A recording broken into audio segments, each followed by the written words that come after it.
क्या आपने कभी सोचा है कि इंडोनेशिया, थाईलैंड, मलेशिया जैसे देशों में रामायण, गणेश जी और शिव मंदिर क्यों मिलते हैं?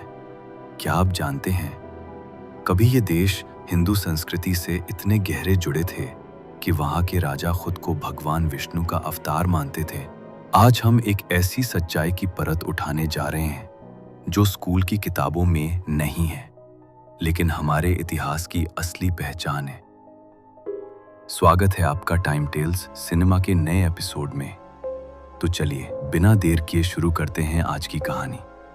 2000 साल पहले भारत सिर्फ एक देश नहीं था, एक संस्कृति था जो सागर के रास्तों से दूर दराज देशों तक पहुंचा।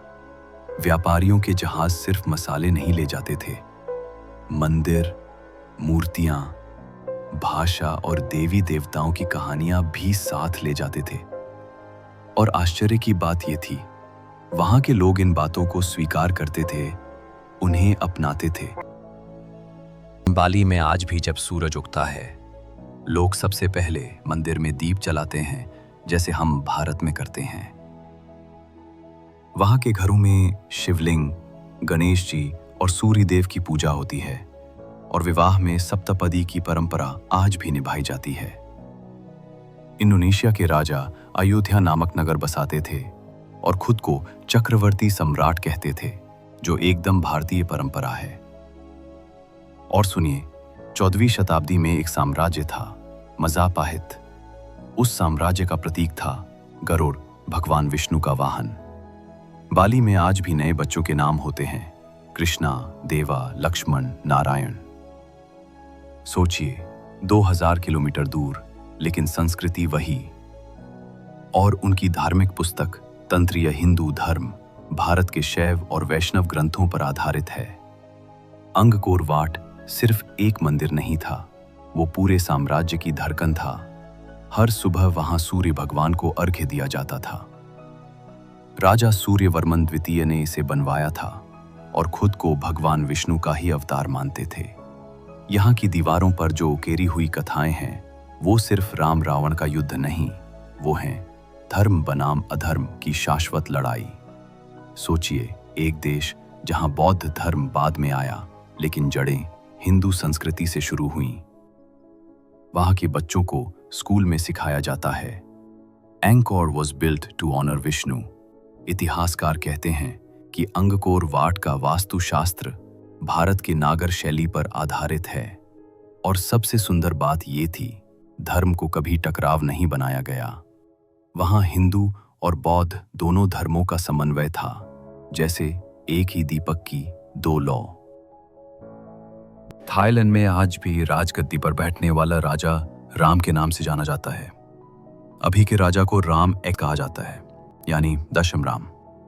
वहां का राष्ट्रीय नाटक है रामैक्या, जिसमें रावण का नाम है तोत्साकन और हनुमान को सबसे शक्तिशाली योद्धा माना जाता है।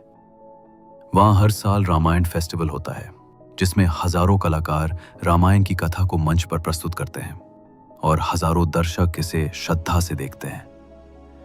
बैंकॉक के रॉयल पैलेस में भी आपको रामायण के दृश्य मिलेंगे, जैसे सीता हरण, लंका दहन और राम रावण युद्ध। भारत से हजारों किलोमीटर दूर, लेकिन भाव वही, संस्कार वही। ये सिर्फ प्रभाव नहीं, ये संस्कृति की जीवित धड़कन है।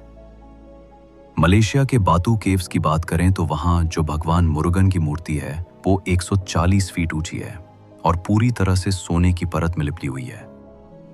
मलेशिया सरकार इसे हिंदू धरोहर मानती है और हर साल थाईपुसम पर्व में लाखों श्रद्धालु आते हैं, जिनमें हिंदू ही नहीं, मुसलमान और बौद्ध भी होते हैं। लाओस में आज भी रामायण की थिएटर रिहर्सल होती है, जिसमें राजकुमारों को सीता स्वयंवर जीतते दिखाया जाता है। हर साल जनवरी फरवरी में यहाँ होता है एक पर्व, थाईपुसम। इसमें भक्त अपने शरीर में कांटे चुभाकर, मुंह में भाले लेकर कई किलोमीटर की पदयात्रा करते हैं और मुरुगन को अपनी भक्ति अर्पित करते हैं। यहाँ के गांवों में आज भी हिंदू रथ यात्राएं, दुर्गा पूजा और दिवाली की रोशनी देखी जा सकती है। लाओस एक छोटा सा देश, लेकिन वहां की सबसे प्रसिद्ध कहानी कौन सी है? रामायण। यहां इसे कहा जाता है प्रालक प्रालम, यानी लक्ष्मण और राम की कथा, और यहाँ का राष्ट्रीय थिएटर हर साल इस पर मंचन करता है।